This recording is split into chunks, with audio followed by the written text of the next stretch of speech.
right, so she wants to know she's being an a-hole because she's dropping off her friend's dog at a shelter because she was done pet sitting.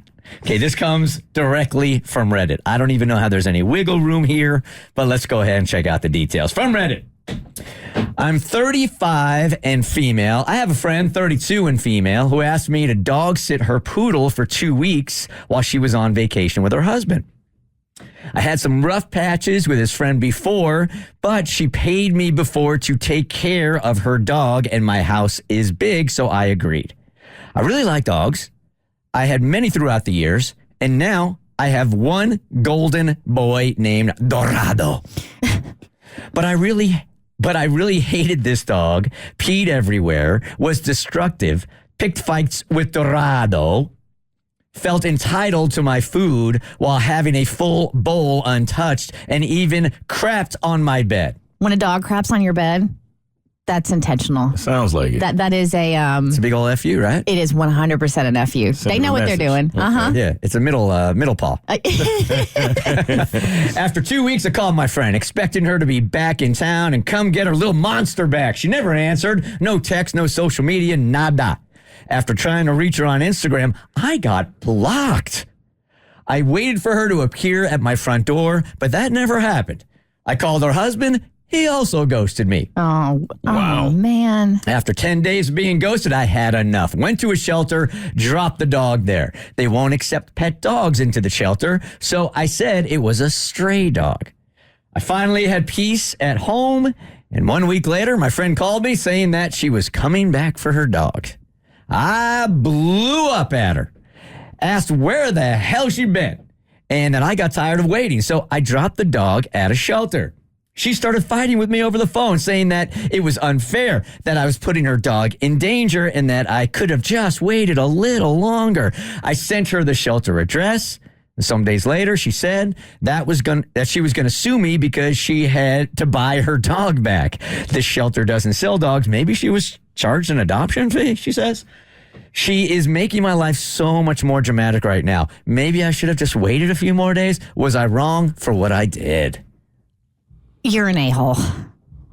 You accepted to watch a friend, and we're going to put it in quotes because you guys do not sound like friends at all.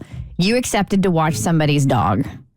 And if it wasn't discussed beforehand exactly how long it was going to be, I know the dog sounded like a nightmare, and for that I am sorry, but you had a responsibility. You see it through. You don't drop the dog off at a shelter. Should they have answered you? Yes. We don't understand. You don't know what she was doing. Did she take advantage of you? Probably. Yeah. I mean, she was an a-hole too about the situation, but you're 100% an a-hole for taking your friend's dog to the shelter just because you didn't want to watch it anymore. Ooh, Mo doesn't agree with you. I hope you don't. You guys want to get in on this too? 1-855-BERTCHA. I'm kind of torn because she didn't get an exact time, and she should have. That was foolish. Like, if you're going to babysit a dog, you should get a time limit, and she didn't get one. For 2 weeks. That's a lie. So out the very gate, she's supposed to dog sit her poodle for 2 weeks. And after 2 weeks, she called the friend expecting her to be back, and she wasn't. So we do have a time limit. It was supposed to be 2 weeks. Oh, that changes it for me. She's not the a-hole. Okay. No, because, you blocked her. She tried. Mm-hmm. She reached out. She even went as far as reaching out to the husband, and they both blocked her. You couldn't just answer and give an update at that point. Yeah, I'm thinking like they must have just left me with the dog. My default is emergency. But that's me being naive and gullible, because 100% it sounds like the friend took advantage of the situation here because, she has a pain in the ass dog. But I still think you're an a-hole for dropping it off at a shelter. I'm with Mo. I figured you would be. Yeah. Because, look, it's 10 days the friend ghosts also. 10 days. At that point, you got to pretty much assume she's leaving the dog behind and it's your dog. If I'm the one that's housing the dog also, I can't even look for a friend to give the dog to because I know the dog is such a huge pain in the ass. Mm-hmm. So I think I'm probably doing the same. I'm not doing the same thing. I don't know what I would do. It would have to be one of those no-kill shelters, that's for sure. But yeah, I can see why she's like, no, I can't do this anymore, man. No way. The a-hole is the one that dropped her dog off and then for 2 weeks and then wouldn't return calls or anything for 10 days. We have a Disappeared. multitude of a-holes here. Even the dog's an a-hole. He crapped on the bed. Come on now. That's the real a-hole. Hey, Sarah, good morning. You're part of the Bert Show. Good morning. A-hole is definitely the dog's owner. That dog was abandoned. You blocking me and I'm trying to reach you about your dog. What if your dog was sick?